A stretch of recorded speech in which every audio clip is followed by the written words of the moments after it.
Welcome to Penrose Learning, where we make understanding easy. You begin by preparing for immediate action.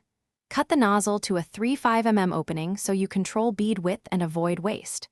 Once cut, puncture the cartridge seal with a long tool and slide the cartridge into the gun. Squeeze the trigger until seal clears and product flows. Make sure the plunger is seated and the gun frame is stable.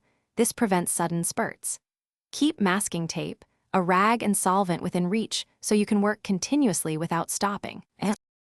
You hold the gun at about a 45 degrees angle and keep the tip just above the joint so the bead fills the gap, not sits on top. Once you start, maintain steady pressure and a consistent forward speed. Inconsistent force creates blobs or gaps. If the joint is wide, make 2 passes instead of 1. Make sure to tool the bead immediately.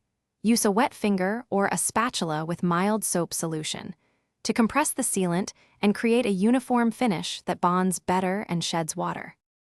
You finish by removing masking tape before the sealant skins over, then wipe any excess with solvent on a rag so edges stay crisp. Once done, make sure the area remains dry and protected. Silicone cure time varies with temperature and humidity, so avoid stress for 24 hours or more. If you notice gaps or poor adhesion, clean the area with solvent, let it dry thoroughly, and apply a fresh thin bead. This fixes failures because new silicone. Thanks for watching. If this was helpful, leave a like and consider subscribing. See you next time.